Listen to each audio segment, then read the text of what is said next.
Bonjour à tous, merci à vous d'être avec nous sur France 3 Provence-Alpes-Côte d'Azur.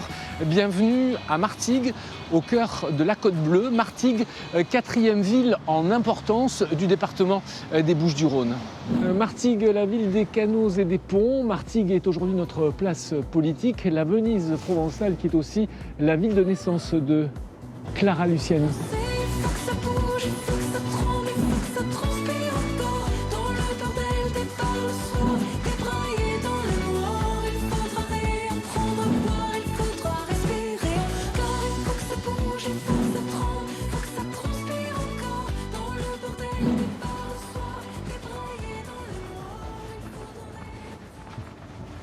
Bonjour mesdames. Bonjour monsieur. Est-ce que cette campagne des élections présidentielles réussit à retenir votre attention? Oui, elle retient mon attention, surtout mon inattention, parce que ça manque de débat, complètement. Entre les différents candidats, j'ai trouvé qu'il ne se passait pas grand-chose. Forcément, on est un petit peu moins intéressé en ce moment avec le présidentiel par rapport à tout ce qui se passe. La crise internationale, ça peut avoir un impact sur votre vote? Sur l'impact des consommateurs aussi. Je pense qu'une baisse de morale, ça peut avoir une incidence sur le geste d'achat et de dépenses. C'est vrai que là, on pense plus à l'international et moins à notre petite personne, je pense. Est-ce que vous avez le sentiment que vos préoccupations sont prises en compte? Je ne suis pas certaine, en tout cas sur la question du logement. J'aimerais justement que les candidats se préoccupent un peu plus du manque de logement, notamment les logements sociaux, pour arriver à un logement pour tous. Par exemple, dernièrement, je voyais des logements sociaux, un T3 de 65 mètres carrés à 900 €.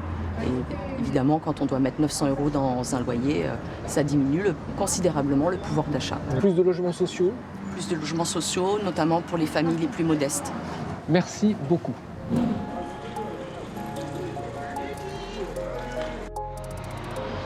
Le quoi qu'il en coûte a permis à beaucoup de commerces de survivre pendant la crise sanitaire. Que doit faire le prochain président pour continuer à soutenir le commerce de proximité? Il doit continuer dans ce dispositif, dans ce même type de dispositif, à nous aider, comme on l'a été aidé grâce au prêt d'État et au chômage partiel. Il nous a permis à passer ce cap difficile.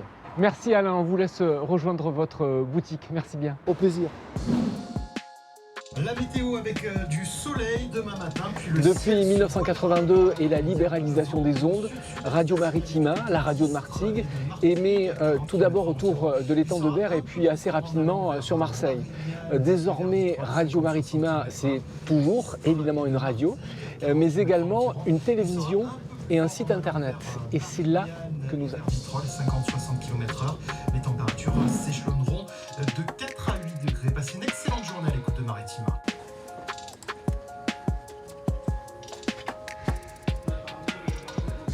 Ouais, retrouvons le rédacteur en chef de l'ensemble des médias de Radio Maritima. Bonjour Didier.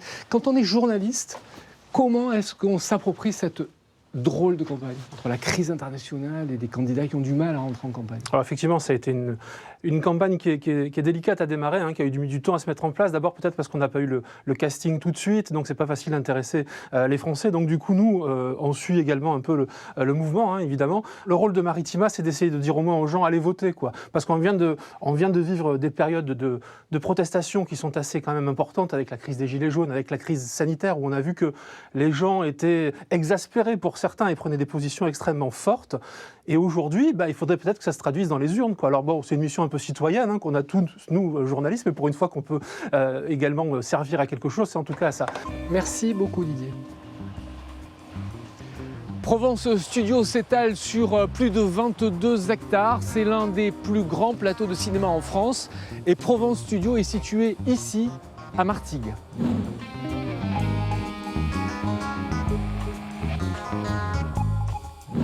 Bonjour Olivier Marchetti. Bonjour. Vous êtes le patron fondateur de Provence Studio. Est-ce que vous avez le sentiment qu'aujourd'hui, les candidats à l'élection présidentielle font les yeux doux au chef d'entreprise que vous êtes? Pas vraiment, pas vraiment. De manière générale, la campagne ne parle pas assez de l'entreprise qui est quand même le poumon de l'économie en France et qui fait vivre quand même plusieurs millions de personnes. Et justement, vous les attendez sur quoi? Sur la baisse du coût du travail, la baisse de l'impôt de production, la baisse des charges sociales? La fiscalité pour garder une certaine compétitivité en France, parce qu'aujourd'hui, nous, nos concurrents sont complètement étrangers et donc il faut absolument rester compétitif par rapport à eux. Combien de personnes travaillent à Provence Studio? On a une vingtaine de personnes en permanent et ensuite ça peut monter très vite lorsqu'on a plusieurs productions. Cet été, on est monté jusqu'à 1000 personnes lorsqu'il y avait beaucoup de production. Et est-ce que cette main-d'œuvre, vous réussissez à la trouver facilement? Non.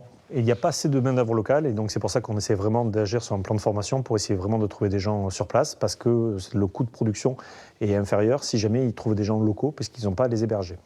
On vous a entendu, Olivier Marchetti, sur la problématique de l'emploi, de l'impôt. Est-ce que vous n'avez pas le sentiment que, d'une manière générale, la culture est la grande oubliée de cette campagne?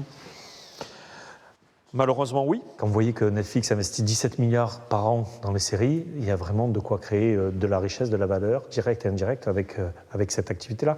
Donc oui, on n'en parle pas assez. Et peut-être rappeler aux candidats que 1 euro investi dans la culture, c'est entre 7 et 19 euros de retombées. Ça, c'est l'étude à toute France. Merci beaucoup, Olivier Marchetti. Merci à vous. Clap de fin pour notre place politique ici à Martigues. On se retrouve demain.